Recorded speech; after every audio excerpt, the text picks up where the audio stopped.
Kembali di Perempuan Bicara, kita masih bicara soal pamer harta atau flexing ala pejabat ini. Salah satunya mungkin yang juga cukup viral soal istri Sekda Riau. Ya, kita lihat nih informasi karena jadi pertanyaan juga pada saat itu kan ada pamer harta yang cukup jor-joran di posting di media sosial. Kita lihat seperti apa.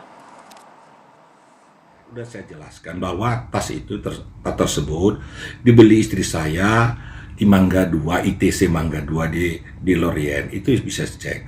Itu tas itu bukan KW, bukan second, itu tas KW. Kau harganya lebih kurang 2 sampai 5 juta. Mungkin dengan keluar negeri ke Turki. Istri saya bersama kawannya lebih kurang 11 orang, itu pun rame-rame. Kawannya itu adalah pernah kuliah di Turki, jadi mereka itu berangkat ke Turki dengan menggunakan mencari tiket-tiket yang murah, promo. Itu lebih kurang, dicarilah dapat tiket itu lebih kurang 10 juta pulang pergi. Di mana dikatakan hedon istri saya, terus saya sekali saya mohon maaf. Di mana hedon istri saya? Cukup sederhana, prihatin, sangat prihatin. Tapi ya sudahlah, saya nama masyarakat, saya minta kepada kita semua, ya mohonlah, tolong dicek kebenarannya. Nah, ini jadinya Pak Sekda Riau yang kena sorotan dari, kalau tadi bahasanya Mbak Devi, detektif ya. Netizen detektif. Oke. Jadi dari situ tadi penjelasannya Pak Sekda, Bu Rostin. Jadi siapa yang berkata jujur ini, suaminya atau istrinya pada saat melakukan flex ini? Saya dengan rasa hormat sebenarnya ya menghargai juga beliau mau memberikan keterangan gitu ya, tapi kemudian sudah terlanjur dan kadung kan orang sudah punya persepsi. Oke, Bu Rostin melihatnya seperti apa soal ini? Kasian aja gitu ya, tapi ya wes lah. Gini deh, kita itu sebetulnya ini ada trigger pointnya, gara-gara si Mario itu nginjek lehernya David gitu kan, muncullah itu semua. Coba kalau kemarin-kemarin nggak ada tuh ngomongin ini flexing, ada nggak? Nggak ada kan? Yang sampai seviral ini ya baru Nggak kali ada, ini. Ya. paling-paling cuman gerundel, gibah gitu. Apalagi Devi juga tuh gitu. Oke. Jadi hal-hal seperti itu, dan saya pikir memang ini harus diadakan semacam pembuktian terbalik ya, terutama kepada penegak hukum ya, penyidik pajak yang lebih harus jujur lah pada lembaganya. Harus dimulai dengan pembuktian terbalik. Jadi harusnya hasil-hasil yang dibilang flexing tadi itu jadi data intelijen. Disimpan untuk bahan pembuktian terbalik tadi. Ini bener enggak? Ini bener, harus seperti itu. Nggak bisa ini diumbar kayak gini hanya jadi viral. Dan percaya deh Mbak, ini yang nggak viral tuh jangan-jangan lebih gede gitu.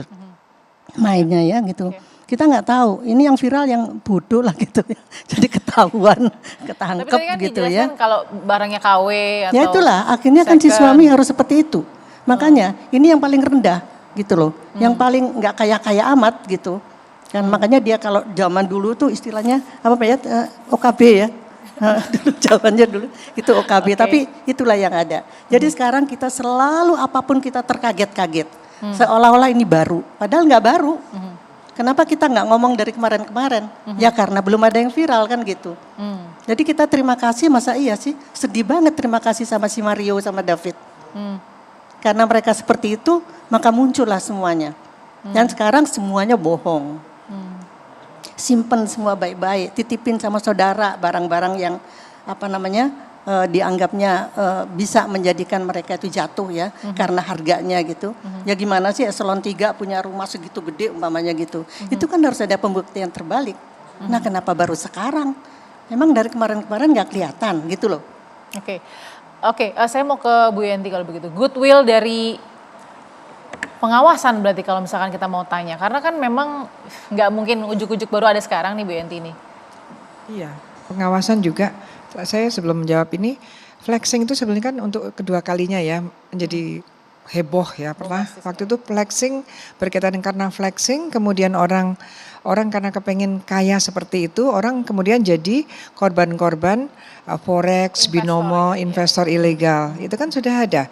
Dalam hati saya kok yang nggak kapok-kapok ya di Indonesia ini ya. Udah jelas itu karena dia flexing, kemudian orang dari mana itu. Walaupun waktu itu saya mengatakan bahwa kelihatannya kegiatan sosial yang mengatakan bahwa from zero to hero atau ya kan dari Tapi nol. kan mohon maaf Bu Yanti, tapi baru kali ini kan penjabat ASN nih. Kalau kemarin kan investor Iya. forex Ya, dan tapi lain-lain itu kan berkaitan flexingnya itu ya. Jadi flexing itu betul-betul harus ditandai, ditanda petik oleh tokoh-tokoh sosial, agama itu tolong jangan deh seperti itu karena banyak sekali mudaratnya. Walaupun saya mengatakan tadi ya tidak bisa kita itu blessing ya nggak mungkin itu ada suatu keadaan yang sangat menyedihkan, sangat keji ya. Ternyata Oke. kami mengambil kesimpulan korupsi bukan saja membuat ekonomi negara akan bermasalah kesejahteraan, tapi juga membuat anak-anak, istri menjadi bisa berhadapan dengan hukum. Anak-anak menjadi jahat, menjadi sangat keji. Istri-istri bisa jadi pelaku pencucian uang pasif kalau uang itu memang bukan dari hasil yang sah. Nah, tapi kalau dari hari ke hari sampai hari ini Bea Cukai ternyata malah ada dikatakan bahwa pejabat Bea Cukai ada yang saya baca dari media ya, ada yang hartanya 2 kali lipat menterinya ya baru hari ini. Ya kan, artinya apa? Dan kemudian didalami lagi, ternyata ini sudah beberapa ini adalah sudah 8 sampai 10 tahun. Bahkan LHA dari PPATK sudah sejak 2009. Saya juga bingung, kenapa yang disampaikan sekarang adalah mulai 2009 sampai sekarang. Lah itu ngapain? Kalau tidak ada satu accident yang sangat menyedihkan ini nggak ada seperti ini. Artinya apa? Memang apa karena takut untuk mengungkapkan atau bagaimana Bu Yanti? Ya, nggak tahu mau takut mengungkapkan itu karena terlibat atau bagaimana kan kita nggak tahu. Tapi yang jelas adalah memang kita pertanyakan kepada para pelayan publik dalam rangka melakukan pelayanan publik itu yang kita bayar ya, kita bayar dengan pajak. Ternyata mereka tidak melakukan apa yang diinginkan masyarakat. Ini yang kita pertanyakan pengawasannya bagaimana, mereka tuh bagaimana sih bagian dari sistem pengelolaan negara itu bagaimana sih kita kan hanya dipajakin ya, kita pajak banyak sekali ya, beli makanan pajak, beli ini pajak, GoFood apa pajak semua ya kan, walaupun barang-barang yang kita beli ya sebetulnya kenapa ya harus ingin merek lain dikatakan kemudian merek Indonesia pun ya nggak apa-apa, bagus juga dan jelas. Banyak yang sangat berkualitas kok. Banyak. Saya pakai baju dari produk dalam negeri juga banyak bagus gitu ya. Untuk apa? Hanya sekedar ingin apalagi ditunjukkan bahwa belinya di luar negeri, ya kan? Artinya apa? Kita jadi tempat juga ya kesadaran.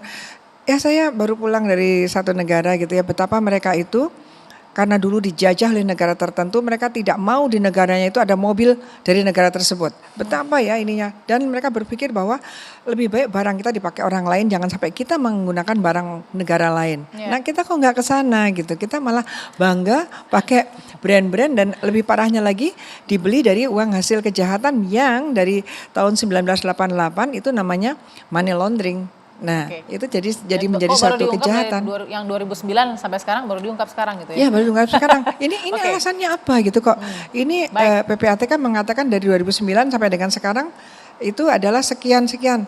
Kenapa baru sekarang gitu? Oke. Presidennya pun udah berapa kali ganti kan? Ya, 2010 kan Pak SBY ya. Terus kenapa gitu ya? Pertanyaan besar yang harus dijawab oleh orang-orang yang punya wewenang itu. Tapi kemudian saya akan mau tanya ke Mbak Devi nanti setelah jeda.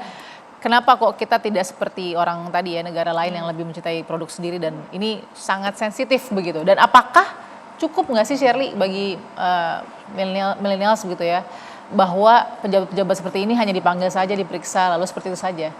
Bukan secara menyeluruh kita cek sendiri, kita autokorek sendiri pejabat-pejabat kita itu seperti apa. Sesaat lagi di Perempuan Bicara.